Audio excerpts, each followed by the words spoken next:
नमस्कार दोस्तों, मेरा नाम सुनील कुमार है। मैं एलआईसी ऑफ इंडिया में कंसल्टेंट एज ए एक्सपर्ट में काम करता हूं।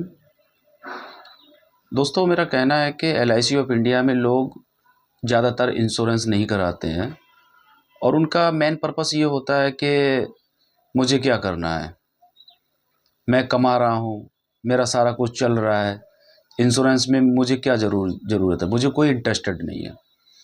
मैं सर उन लोगों से ये कहना चाहता हूँ कि आज आप कमा रहे हैं 1 लाख, 2 लाख, 50,000।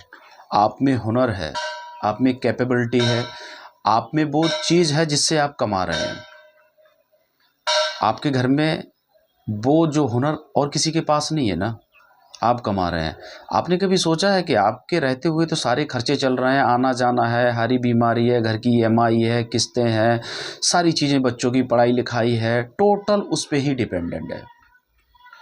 कभी आपने ये ध्यान दिया है कि कल को अगर हमें कुछ हो गया तो मेरे परिवार का क्या होगा, मेरे बच्चों की पढ़ाई कैसे होगी, मेरे घर का खर्चा कैसे चलेगा, मेरे जो लोन लिया है उसकी ईएमआई कैसे जाएगी।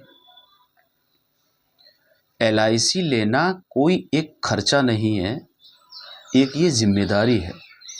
यदि आपके ऊपर में ये सारी लायबिलिटीज़ हैं तो आप इंश्योरेंस कराइए, अपनी लाइफ का इंश्योरेंस कराइए, जिससे कि आप रहें तो आपको मिले, आपके मिस हैपनिंग पे, एब्सेंस पे आपके परिवार और बच्चों को रुपया मिले। एलआईसी कोई खर्चा नहीं है। और आज की डेट में अगर आप अपने परिवार से प्यार करते हैं, अगर परिवार को सुरक्षित देखना चाहते हैं, सुरक्षित करना चाहते हैं, तो आपको खुद सुरक्षित होना पड़ेगा।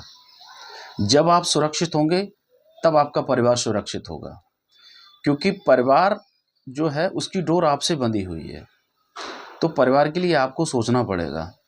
और ये दोस्तों कोई ये गलत बात नहीं है कि इंश्योरेंस ना लें हम, इसमें हमारी बचत के साथ सुरक्षा होती रहती है। और आज की डेट में हम देख रहे हैं कितने ज़्यादा एक्सीडेंट हो रहे हैं, कितनी ज़्यादा शरीर में ऑर्गन डैमेज हो रहे हैं, बीमारियां चल रही हैं। आप अपना पैसा खूब इकट्ठा कर लीजिए। कभी सोचा है कि एक हॉस्पिटल का कितना खर्चा होता है? छोटी सी बीमारी लोगे तो 2, 4, 5 लाख रुपए तुरंत मेडिकल का आ जाता है क्लेम। आप अपना हेल्थ इंश्योरेंस कराइए। आज नहीं तो 10 साल में, 20 साल में कभी ना कभी तो हॉस्पिटल जाना पड़ेगा। लेकिन हम लोग ऐसा नहीं करते हैं। क्यों? क्योंकि हम लोगों की ये मानसिकता है कि हमको भविष्य की प्लानिंग नहीं करनी है, और जो भविष्य की प्लानिंग नहीं करेगा उसके लिए तो फिर दुख ही दुख है। इसीलिए मेरे आपसे अनुरोध है कि ज़्यादा से ज़्यादा प्लानिंग करें, अपने बच्चों की पढ़ाई लिखाई के लिए, अपनी पत्नी के लिए, सारे लोगों के लिए। Thank you.